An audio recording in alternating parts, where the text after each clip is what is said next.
I'm great. I'm wonderful. Bluffing, right? It's something we do all throughout our life. And then there's this tactic in poker called folding. And it's the idea that you don't have the cards. And so you don't want to take that risk, and so you just fold. You just end it right there. There's also the idea of cashing it in, which is that, hey, I don't want to lose any more than what I've already lost, and so I'm just going to end the whole game right here, right where I am. And yet, out of all of those, there's one that is just really has always intrigued me, and it is the idea of going all in. This idea of going all in, that is this concept that you've got really good cards, right? You know that you've got good cards, and yet the pot it's beyond what you have financially, and so you just push everything that you have in. You put all of your chips on the table because you think you have the cards that will back it up. And so the thing about it is that you're either going to win big or you're going to go home. One or the other is going to happen, but either way, you've put it all out there. And I like it for several reasons, but one is that going all in is really what we're called to do as Christians. We're called as Christians to literally go all in our Christian walk and on our Christian journey. When we look at the Apostle Paul understood the importance of going all in, because we all have chips in our lives. We have our time, our hobbies, our personality, our relationships, our opportunities. That's our pile of chips, right? And we often sit in life saying, well, I'm just going to hold on to what I've got, and I'm going to try to protect what I have because I don't want to lose it. And yet the Apostle Paul says, listen, I'm going to put it all out on the table. I'm going to put it all out there. Because if you truly believe that God is real, if you truly believe that God is here and that His promises are true, then it's time to just put it all on the table. It's time to put it all, to go all in. And yet, that takes great courage. You see, courage is the idea of moving beyond our fears. And it's frightening to put everything we have out there, to go all in for anything, even for Jesus Christ. Last week we began looking at Philippians chapter 1, and we saw in the first 11 verses that in order for us to be successful, because Paul likens this Christian journey to a race, and it says for us to be able to run successfully, we have to run with confidence. We have to have confidence in who we are and who we belong to. But then, in the rest, start picking up in verse 12 through verse 26, which is our text this morning.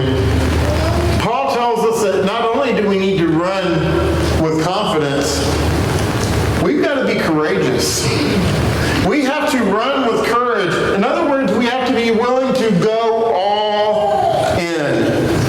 And so that's what we want to consider this morning, this key idea that running with courage means that we are living a life where we go all in for Jesus Christ.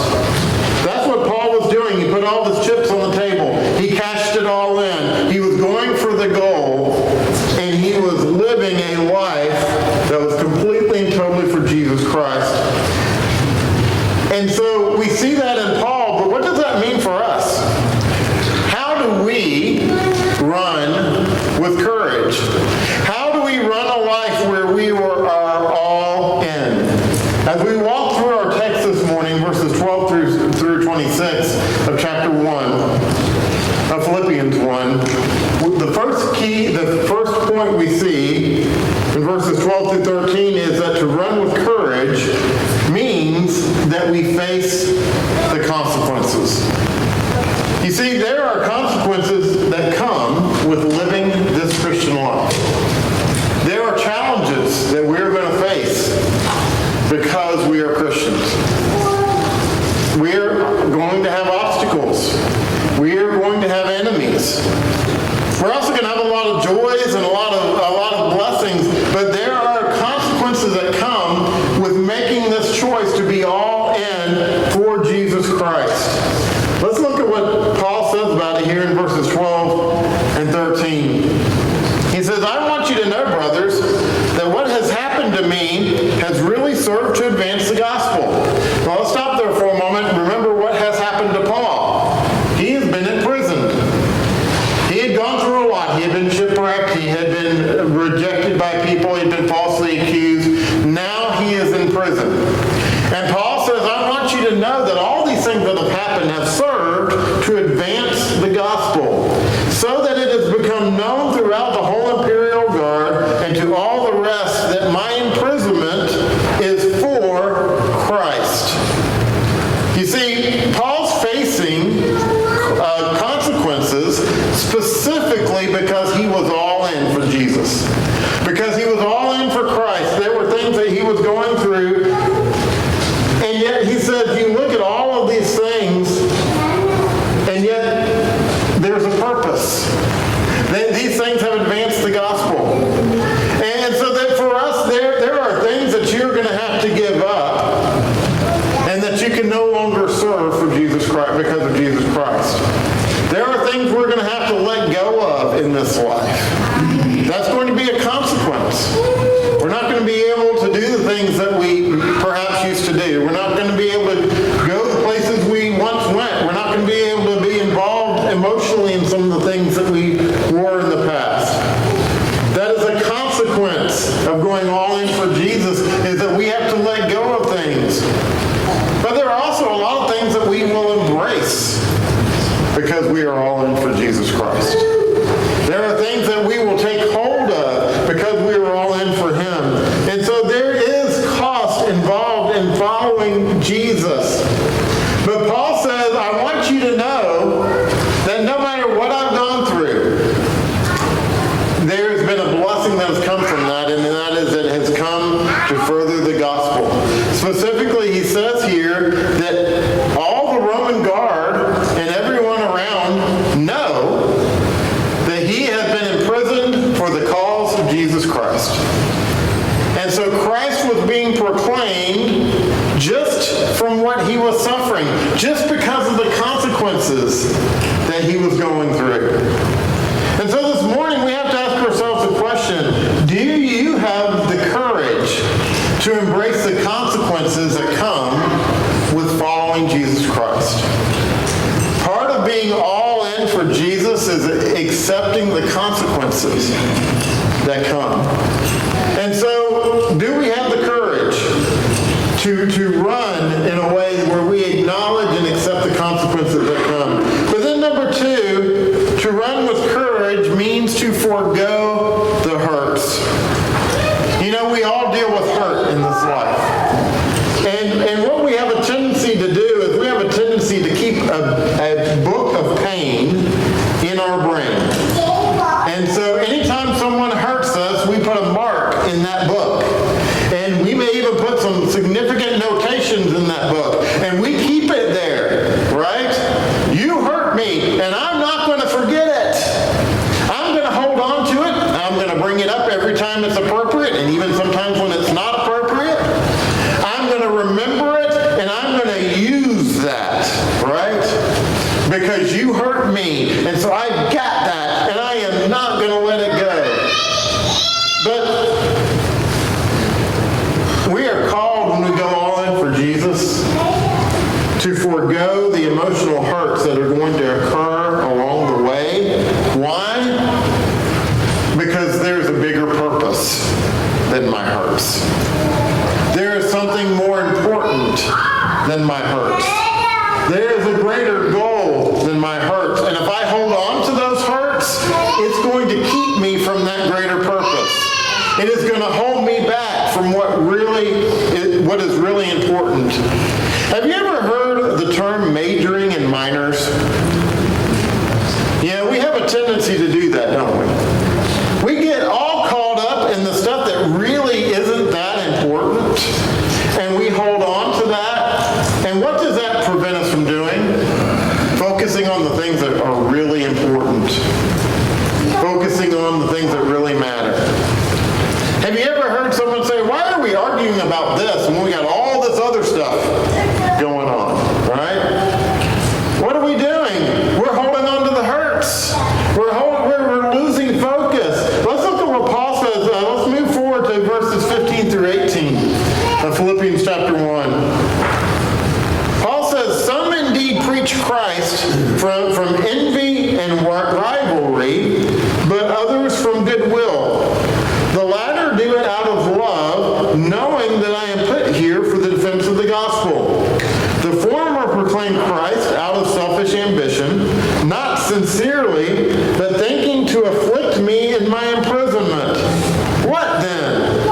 Only that in every way, whether in pretense or in truth, Christ is proclaimed, and in that I rejoice, yes, and I will rejoice. Now we have to picture the context here of what Paul's talking about. In Philippi, where he's writing to the Philippians, and in Philippi, the church there, you had two groups of people preaching the gospel. Remember, Paul's in prison now. Paul's not there. And there are two groups preaching the gospel. He said some of them were preaching the gospel out of a point of just being motivated by what had happened to Paul. They saw that Paul had been in prison for the preaching of the gospel. That motivated them, that empowered them, so they went out to preach the gospel of Jesus Christ because they believed that's what they were called to do. But he said there were some other people that were preaching the gospel, but they were doing it for selfish reasons. They were trying to grab attention away from Paul, who was in prison. So they were doing it for the wrong reasons. And yet, what does Paul say? Paul says, I'm not going to worry about their motivations. Because either way, whether they were doing it for good reasons or for bad, what's happening? The gospel of Jesus Christ is being proclaimed. And he says, I'm going to rejoice for that. Even if someone might be doing it out of the wrong motivations, he says, I'm going to rejoice because the gospel is being preached. I'm not going to get caught up in the hurt of the fact that they're doing this for the wrong reasons. I'm not going to get caught up in, are they really happy that I'm in prison? He says, I'm not going to worry about any of that. I am focusing on the fact that the gospel of Jesus Christ is being proclaimed, and that matters more than anything else. You see, a lot of people had said a lot of bad things about Paul. A lot of people had done stuff to hurt Paul. And yet what Paul says is, I'm going to forego the hurt. I'm going to look at the greater purpose. I'm going to look at what really matters. It's easier said than done. I think we all struggle with this because we hang on to hurts. I've shared this before, but I can remember as early as ages 4 and 5 years old, I can remember things that were said to me that hurt me. You hold on to that stuff. I think back to my elementary years in school, and I really have very few memories of when I was in elementary school. That was a long time ago. I have very few memories. But you know what I do remember? I remember some of the mean nicknames that I was called. I remember one time when my mom made a jumpsuit for me out of some really ugly material and made me wear it to school, and I was laughed at and made fun of. I remember it like it was yesterday. Why? Because we hold on to the hurts. We hang on to those things. But if we are all in for Jesus Christ, if we are all in for Him, we've got to let go of those hurts because there is a greater purpose. There is a greater mission that goes beyond all of that. And so if you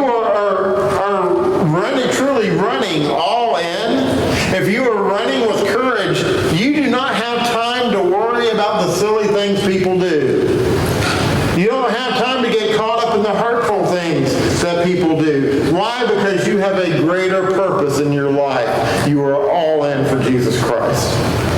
So running with courage means that we forego the hurts. Running with courage means that we embrace the consequences.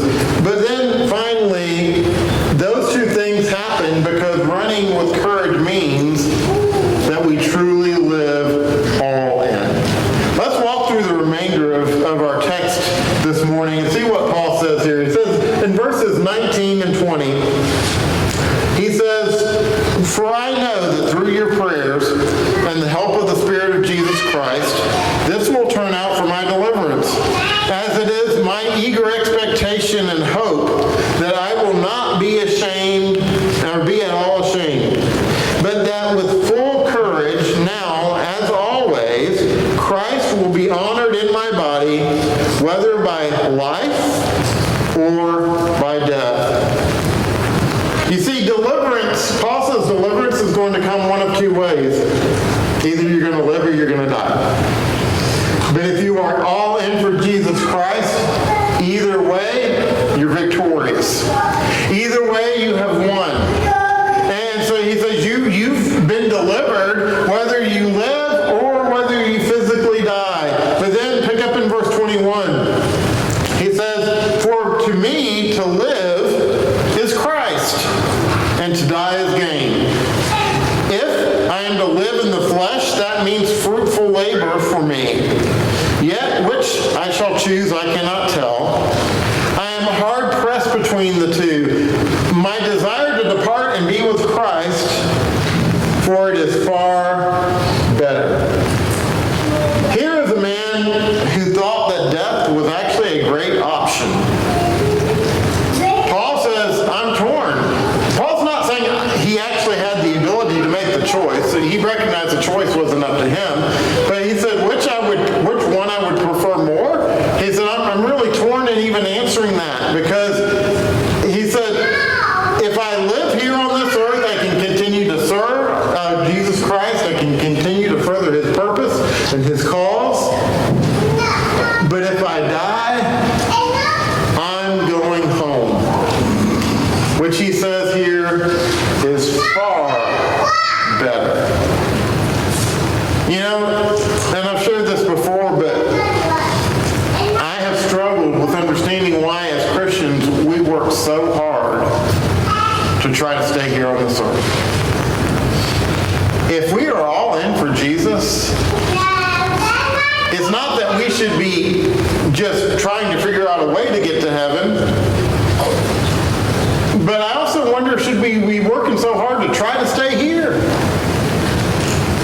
This isn't my home. And I can't wait to get home.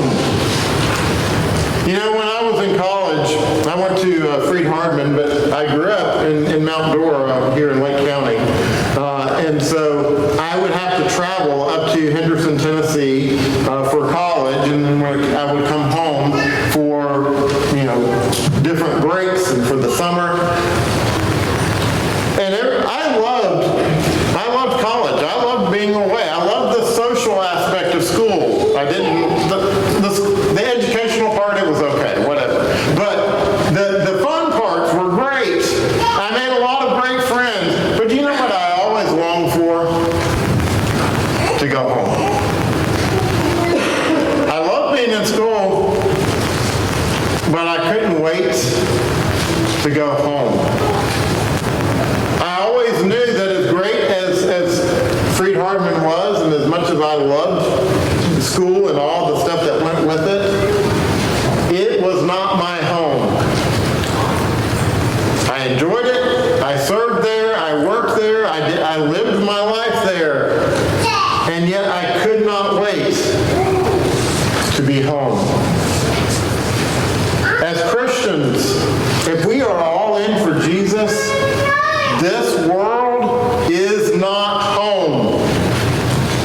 There are joys here. There are things we can enjoy, and there's a lot of work to be done, and there's much we can do for the cause of Christ. But it's not home. Amen. Home is waiting for us. We've been delivered because we have the promise. It is there for us.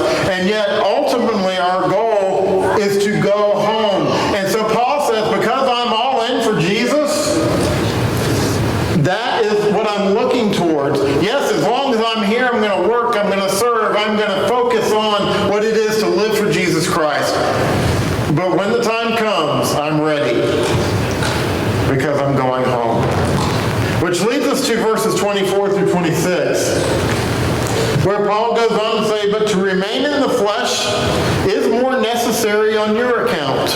In other words, Paul says, right now you need me here, and I serve a purpose for you. Verse 25, he says, convinced of this, I know that I will remain and continue with you all for your progress and your joy in the faith, so that in me you may have ample cause to the glory of Christ Jesus because of my coming to you again.